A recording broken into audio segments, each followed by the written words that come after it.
Hello, ladies and gentlemen. Before we start today's show, I just wanted to throw out a note to you guys and let you know that I was very excited to have my friend Nate from the Deep Purple podcast on the show. Check out their show. John and Nate do an amazing job on the show. I had John on last month for the Easy Living episode, and I love listening to their show. It's fantastic. I've learned so much about a band I thought I knew so much about and naively thought I was well-versed in their stuff, and it turns out I'm not even close. But we approached this episode for the Magician's Birthday song a little more jokey and lighthearted than I would most of the songs that I've covered before. I think there's some really fun moments in this song, but I just wanted to point out that don't let that take away from or give you the impression that I do not think that this is an incredibly wonderful song, because I absolutely do. I think the use of instrumentation in this song is in dynamics are just fantastic. A lot of people say that this is their favorite solo from Mick Box. I would agree. It's fantastic. I don't know if it's my favorite, but I would say it's fantastic. And it's just a great song. What gets me is that a band like this could use an instrument like a kazoo and make something really amazing out of it, where that instrument is typically considered, it is a party instrument. It's a kid's instrument.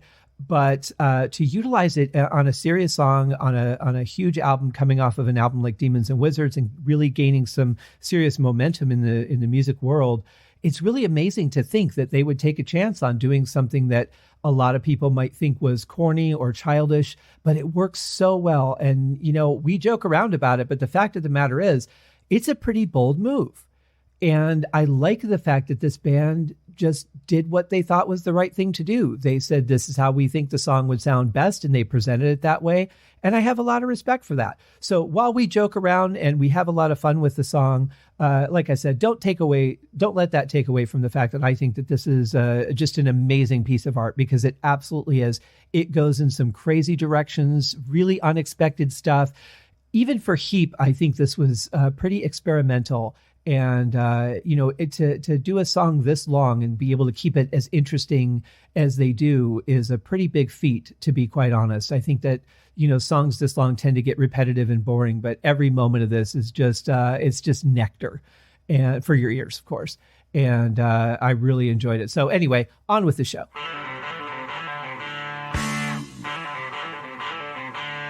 Welcome to Uriah Heep, the Magician's Podcast.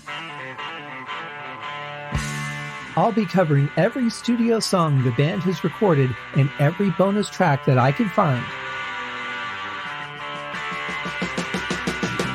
Each week we'll go over a new song from the beginning to where they are currently, and as they keep adding albums, I'll keep adding shows. Let the deep dive party begin. In the magic garden, some were singing, some were dancing.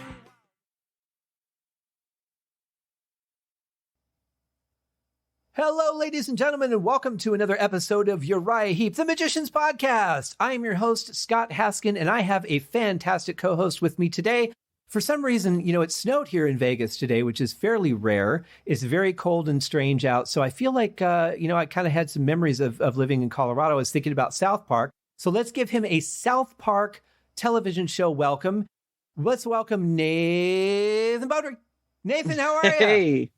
I'm doing great. It snowed here as well, but not as unusual in the suburbs of Chicago, but had a pretty good snowfall overnight. So that's very true. It's not snowing where I am. It's on the other side of town, but it's enough to be formidable if I wanted to go over there. Yeah, snow in Vegas. Yeah, there you go. Yeah. So how are you doing today? I'm doing fantastic. Excellent. Doing fantastic. Almost had a snow day for my daughter's first day at kindergarten in person. So threatened to be snowed out on the first day, but thankfully, I'm pretty sure that under normal circumstances, they would have said, all right, we're going to cancel school, but they're like, we just can't. It's been 10 months. We got to just go through with it. So yeah, that's been pretty crazy times for you guys with kids. I don't know how, the lockdown has been kind of hard enough, but I can't imagine trying to find time to put on a whole school session and all that for kids in different grades. And that's a lot on your plate. Yeah, I was the past 2 days I've done the one room schoolhouse here. So doing the school teacher by day, podcaster by night. And of course, you're from the Deep Purple podcast. I had your co-host John on last month. We had a great time reviewing Easy Living', and we're going to review The Magician's Birthday today. You're fairly new to Heep Town. What are you thinking of the band so far? Very new. Loving it. I like I think we've talked about when you were on our show. Didn't really know much about them. Heard the name a million times before I ever really heard any of their music, and really wondering how I missed Uriah Heep, given all the stuff had been surrounded by, and my formative years growing up with this kind of music. Just wondering how I missed that, but also just really, really enjoying it, and love it's kind of like a more psychedelic pop infused version of some of those other bands that we love. They're very unique. I think to try and really keep it in perspective of the time frame when some of these early albums came out, and thinking of songs like Salisbury, there really was nothing like that beforehand. I mean, you had King Crimson, who is progressive. You're getting to the time around Emerson, Lake and Palmer, but it seems like to me like they were really kind of innovators for a lot of the progressive stuff. Yeah, I mean they're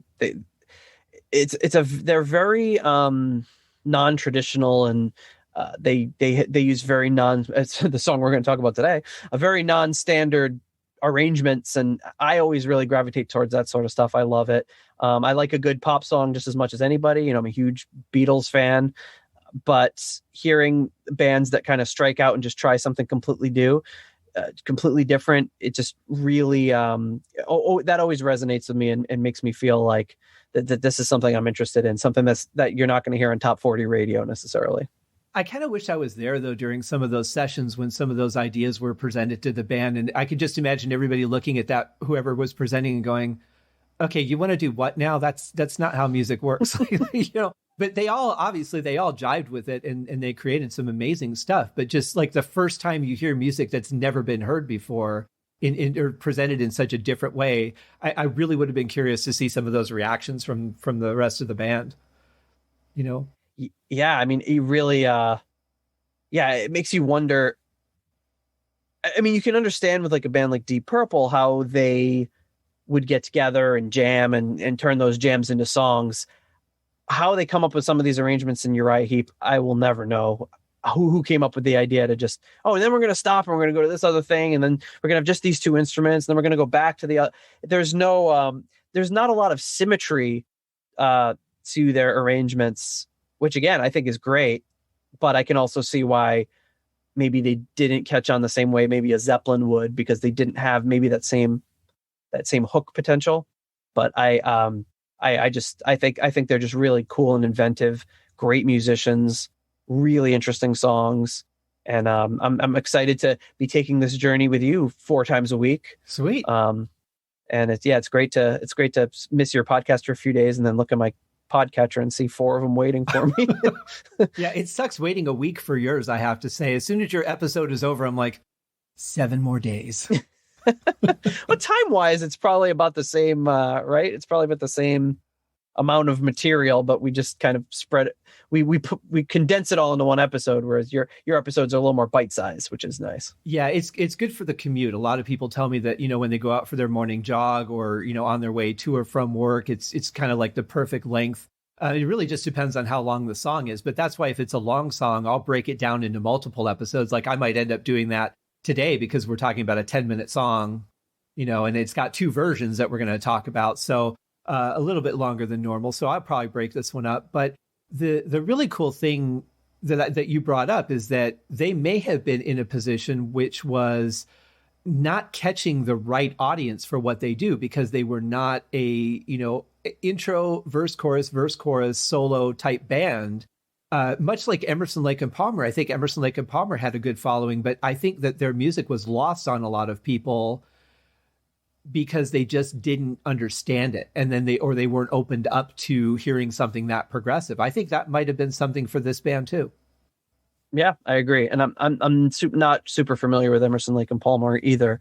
I know of them and I know who the guys are, but it's another one where, they have their following for sure, but they never quite broke into the mainstream. And then growing up in America too, you get exposed to a different side of it. You're not hearing these things played on classic rock radio the same way you are the Pink Floyd or Led Zeppelin or those sorts of bands. Yeah, that's very true. I mean, their biggest hit, I think, was Lucky Man, which was, again, a very straightforward song. And Still You Turn Me On was another one, but that was a straightforward, traditionally written piece of music. But songs like Tarkus, which is 15 minutes long, I imagine did not get a lot of radio play. I can't. I'm familiar with that tune, and yeah, it's not one you're hearing on the classic rock radio every day. Exactly. That's one of my favorites, though, from them. I absolutely love that song. I got to see them perform that live. It was when I met Roger Glover. It was Dream Theater, Emerson, Lake and Palmer, and Deep Purple. And to see them play Tarkus live was it was stunning. I couldn't even find adjectives to describe how amazing that really was. Oh, I'm sure. It's got to be great. Good stuff. In fact, our friend Allegra over at gottahear'emall.com is covering a lot of their live history, and it's really amazing the journey that band took.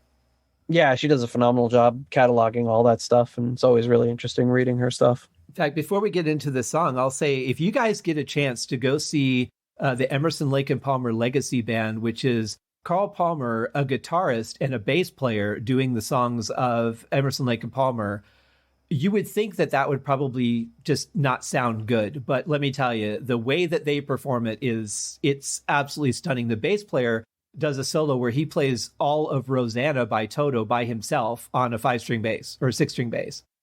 And it sounds stunning. I mean, the talent these guys have, the way they've reimagined the music of ELP is just unbelievable. Absolutely unbelievable. They don't have anybody like on keys or anything? Nope. Wow. It's just the three of them. Yeah. I mean, there's a lot of guitar synthesizer that covers the parts of Keith Emerson, but I would have never thought about ELP touring without a keyboard player. No, it seems like a very bold move, but yeah. I was very nervous when I went to see them. I'm like, this is either going to be amazing or just disappointing. And it was far amazing. That's awesome. And I got to meet Carl that night, which was really nice too. Oh, great. Yeah. But we're not here to talk about Emerson, Lake and Palmer. We're here to talk, or Deep Purple even. We're here to talk about Uriah Heep and the song The Magician's Birthday, the title track from the album. And you can't see it, but the banner behind my head. Yes. Well, Nate can see it. So now have you listened to the song yet? I have. Yep. I asked you beforehand, should I go in cold and give you my real-time first reactions? And you said, well, there's a lot going on in this song. So I've listened to it about like 3 or 4 times. Okay. Yep. So before we get into it, what is just on those 3 or 4 times, what impression do you have of the song? Well, it covers a lot of ground. It's like kind of like everything I said earlier in the episode is just a very non-traditional arrangement.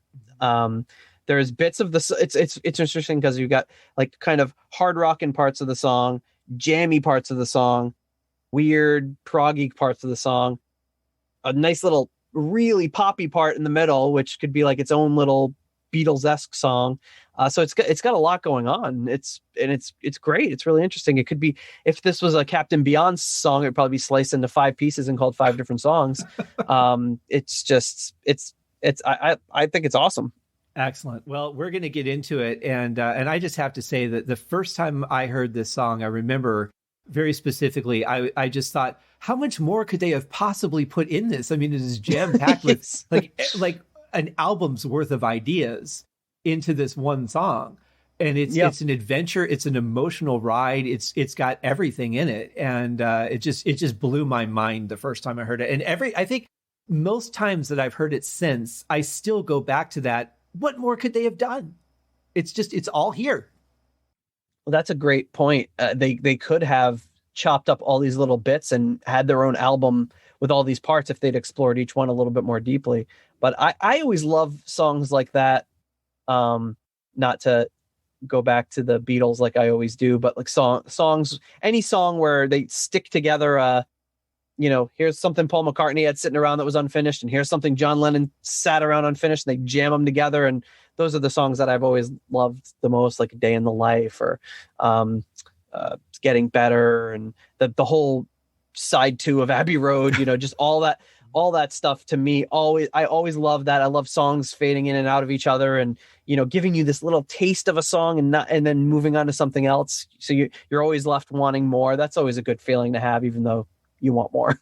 Oh, absolutely. And it's interesting thinking about the Beatles, because they had the same thing that Paul Newton was telling me that Heep did in the beginning. Was they would have a lot of ideas, and they would just take those ideas and piece them together and make a song out of them, which really makes sense. When you're jamming, you're just going to come up with whatever. And if you tape it and you listen back, you're like, well, I like that part. We could do something with this. And then you have all these individual parts. And then you're like, okay, well, now we need to start making songs. So what fits with what? What would go well with something else? But it explains a lot of the abrupt turns that you hear in the music too, because there's times where it's just going in one direction. You're like, okay, I can agree with this. Wait a minute, what just happened? And it just feels like a completely different song just kicked in. And I think when you're doing piecemeal writing like that, that's a pretty common result. Absolutely. Yeah. A Day in the Life was a great example of that, though, I have to say. Yeah. I mean, it's a pretty well-regarded song. Right? And I just love that haunting piano chord when everything just that culmination and just that one piano chord is just one of the most powerful chords I've ever heard in music. Well, a friend of mine on Instagram, she posted a picture that she got to tour Abbey Road with her uncle. I don't know who her uncle is or why. She's an artist, so I don't know if he has like some sort of background in music, but he got this tour of Abbey Road, and he's there in the big room where they recorded that song, and the piano is still there, and they let him play it, and he just hit that chord. And it was just, even coming through my crappy iPhone speakers on Instagram, like watching him hit that chord, and he's like he just kind of hits it, and he has his foot on the sustain, and he just kind of looks around the room, and it's like, wow, even through with everything that's missing there, you could still feel the power of it. It sounded like you're listening to the album. It was really, really interesting. I should try to dig up that thing if I can find it. Yeah, let me know if you do. I have a hard time believing that piano is not enclosed in glass in a museum somewhere where no one could touch it. That's why I can only assume he's got some clout, because they just let him play it. They're like, oh sure, yeah, you can play the piano from Day in the Life. I mean, obviously they've got the money to keep it in tune or whatever, but it was pretty amazing to hear it in that room. I would be terrified if I were the piano tuner that came to tune that piano. The closest I could come to that is I did a solo like 4-hour show at Red Rocks, where it was just me and my drum set in Colorado. And I just called up the security commission. I'm like, hey, I'm in town recording an album. Can I come and play on your stage for a while and warm up before I hit the studio? And they're like, yeah, just come on up. It was like early on a Wednesday morning or something. And there was about 2,500 people that meandered in and out of the park through that time. So I'm just playing drums and nothing else. But I set up my bass drum and the pedal, and I just hit it. And I just listened to it reverberate off the rocks. That was the most amazing sound I've ever made in my life. Yeah, that's pretty incredible. My buddy Chris, who I owned a recording studio with back in the late 90s, early 2000s, back in Rhode Island, he's since gone on he got his doctorate in electronic music, and he's my go-to guy for any sorts of questions about recording or any sort of that. But he's in San Diego, so he goes to NAMM every year.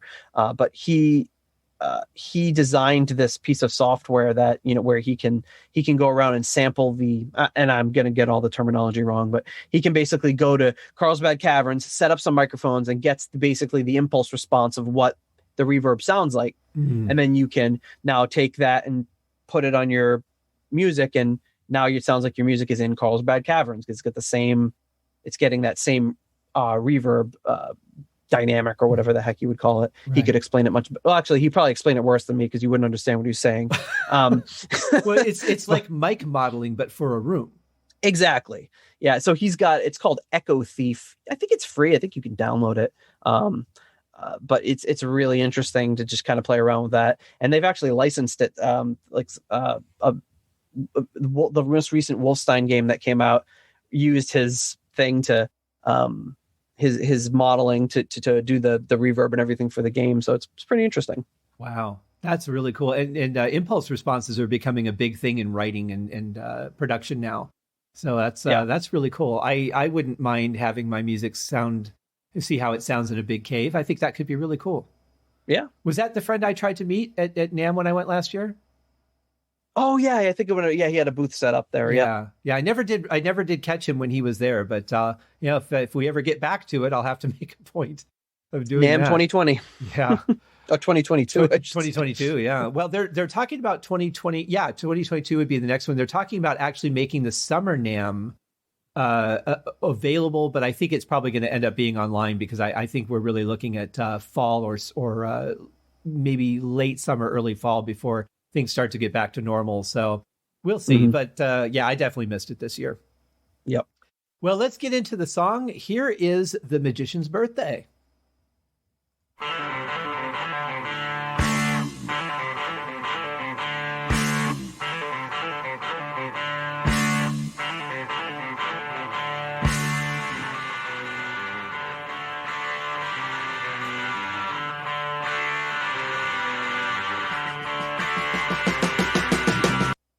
Okay, you're a guitar player, so you could probably give me a little more insight because I can make horrible sounds on a guitar. I can be incredibly off time on a guitar, but apart from that, I'm not very good on a guitar. So how difficult of that is an intro to play? Because as a non-guitarist, that seems like it would be really hard. I mean, I don't know exactly what he's doing. It doesn't sound terribly difficult. It sounds like he's kind of it's probably some open chord he's letting ring out and then strumming, like individually picking the notes and strings while it rings out. So I don't think it's terribly difficult, but it's obviously really well done and the tone on it is great. Mm-hmm. Yeah, I love the sound he's getting on this song. And I like just a little, percussive and bass accents to it. Just really kind of says, this isn't just an intro. This is like something's coming. I get that feeling that something's about to happen. But I love the guitar tone. I think if he used any more distortion, if it were any fuzzier, I don't think it would be as powerful. Yeah, it looks like he's just kind of going with an open D, open C chord, basically bouncing back and forth between those two things for the verse. So, pretty standard, but it was interesting. I was recently looking at the riff from, if you want to even call it a riff, from Locomotive Breath from Jethro Tull. And it's kind of a very similar thing. You think it sounds like it's this really like Black Sabbath style riff, but it's actually just open E minor, G and D, I think, if I remember correctly. So it's like he's using open chords the same way in that song, and it achieves that same like kind of heavy, really heavy sound to it. Yeah, I like it. It works. It really just kind of moves. It's something that you wouldn't expect. And I really like the opening. Let's see what happens next.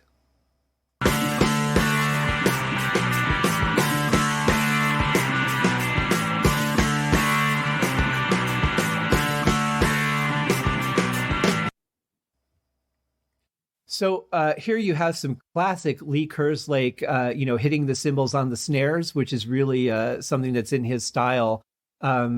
It's nice to hear the build of this. I mean, it really kind of just comes in a couple of stages getting through the intro. But I think that's a really nice, powerful sound they've got going into the vocal. Yeah, it's great. And, you were talking about the first time you heard this. The first time I heard this was listening to the first episode of the Magician's Podcast. So very honored to be doing the actual title track for the podcast. But of course, when I hear that, I think of listening to your show more so than you probably have the opposite reaction. When you listen to your show, you're thinking the song's coming on. But it's very iconic, and it's like I can see why you chose it for the intro and the name for the show. For sure. Well, I'm honored to have you on the show, Nate. Thanks again for coming on. It's a great pleasure to have you here. My pleasure. Let's see what happens when the vocals come in. In the magic garden, some were singing, some were dancing, while the midnight moon shone brightly overhead.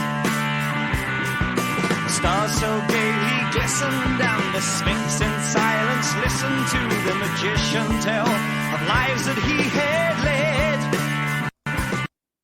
So I love David's voice on this. He sounds really nice and powerful. But every once in a while, a little bit of a British accent comes through. And when he says the word dancing, it's more dancing. But normally, it's really interesting how so many British singers seem to lose their accent when they sing a song. Yeah, and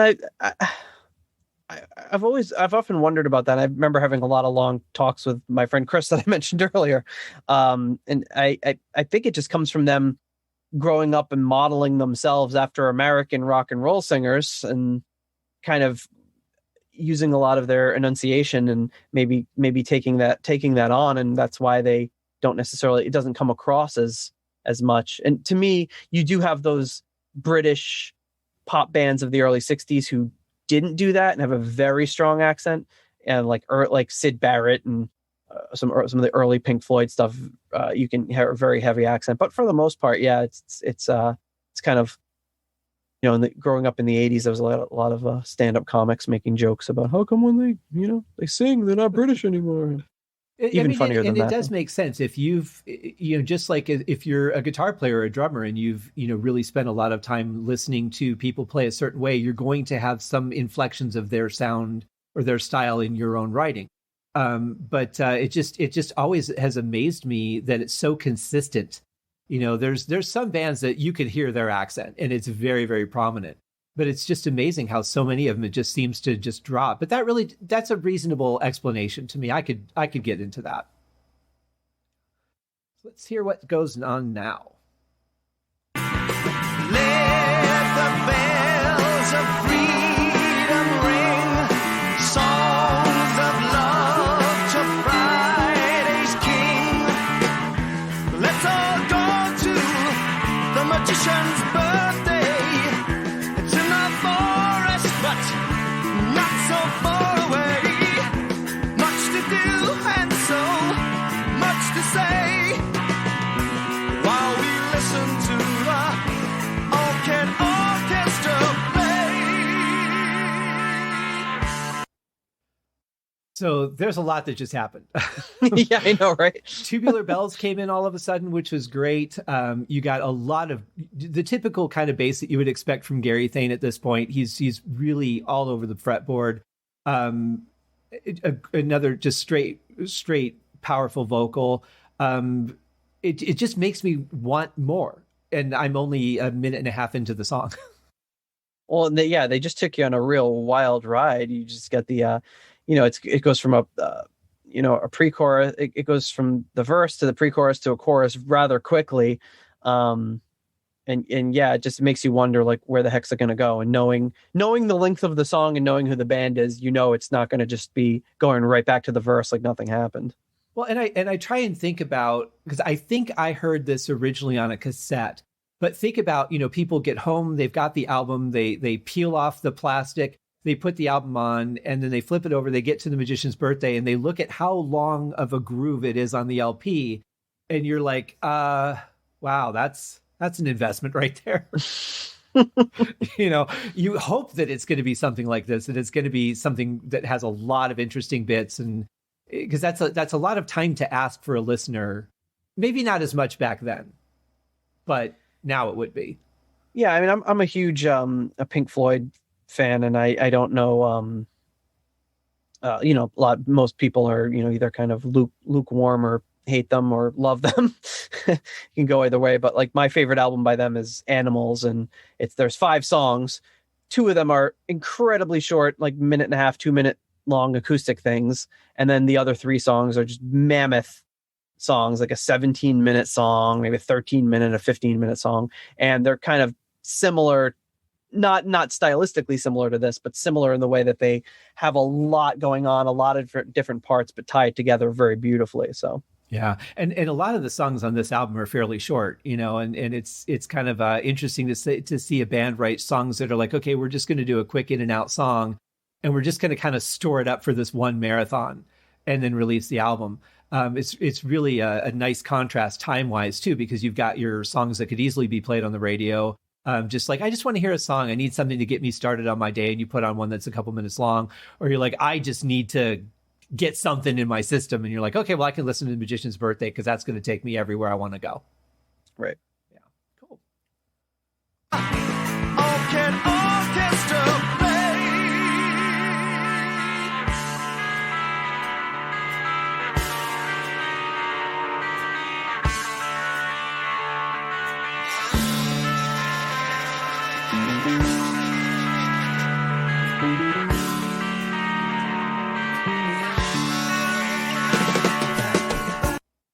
real quick before we get into the birthday section of the song, that can't be a kazoo. It's a kazoo. It's got to be. Sure? It's got to be. I was thinking it was maybe some sort of like a Middle Eastern wind instrument or something. I don't know, but I like the sound of it. All right, I'm sold.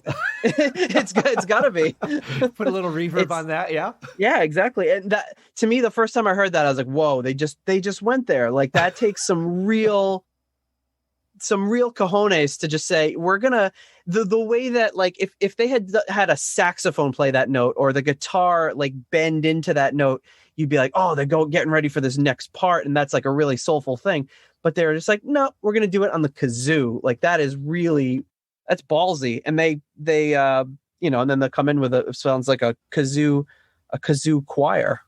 Yeah, I really like the sound of it though. I think it fits in really well. I get that it's the party theme kind of thing, but I had really questioned whether it was actually a kazoo or not, because I know there's a couple of like Middle Eastern wind instruments that have a similar raspy sound to it.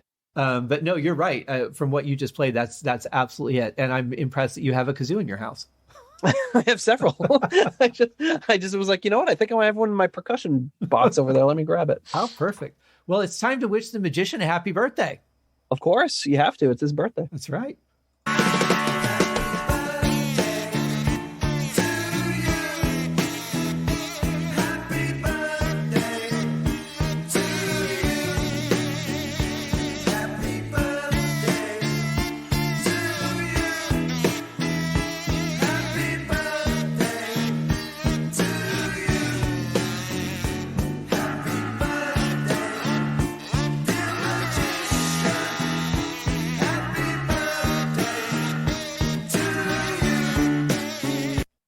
Okay, I don't know who's playing the kazoo, but it sounds like they have a degree in kazoo playing, because that is some impressive stuff. I just looked it up while we were listening. It looks like Ken Hensley is credited as kazoo. Wow. Keyboards, guitar, impressive. Moog synthesizer, kazoo. Well, I was going to point out the synthesizer during this too, because I love the sound that he's getting on that. Mm-hmm. It's kind of a little bit buried in the background because you're just so focused on the kazoo, but it's a really good synth sound to it. Yeah, the kazoo is not low in the mix. They're really going for it. I never realized you could do so much with a kazoo. It's great. Very versatile instrument. I guess so. So this goes on. So we'll play through the rest of the well wishing here.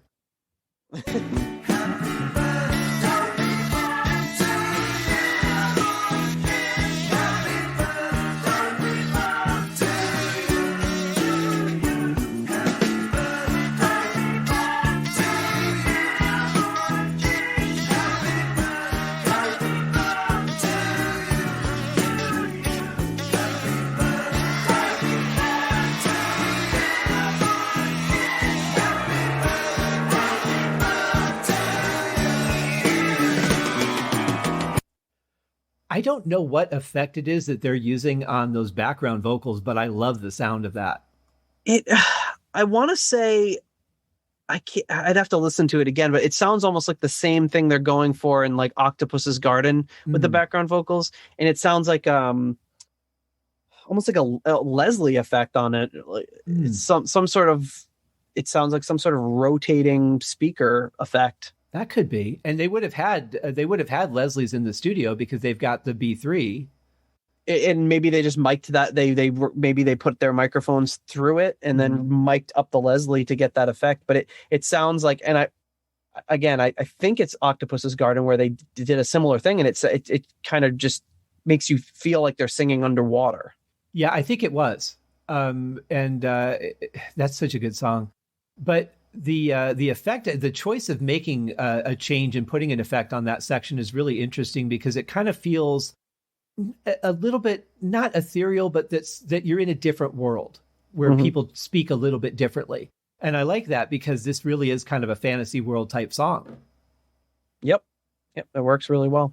Well, we're at the half-hour mark here, so we'll probably cut here for the first section of the episode, and then we'll pick it up in the next episode right after the birthday greeting. So we'll come back for the next episode when you're ready. Will he get a cake? Will he get his birthday wish? You have to wait till next episode to find I out. want to know what his wish is, actually. He's a magician. What does he have to wish for? That's true. Thank you for joining me on this episode of Uriah Heep, the Magician's Podcast. If you have enjoyed this show, please consider going over to Apple Podcasts or your favorite podcast outlet, leaving a rating or a review. Be sure to subscribe to make sure that you are notified when new episodes are available. Please be sure to share this podcast with your fellow Uriah Heep enthusiasts and anyone who you think would like Uriah Heep, which should be everyone. And if you are so inclined, please feel free to contribute to the Patreon account. And if you are not a Patreon subscriber, you can also pay through the PayPal link on the website listed in the show links below. I would also like to thank Uriah Heep for their very generous support of the show, and thank you guys for listening. We'll see you in the next episode. Happy days!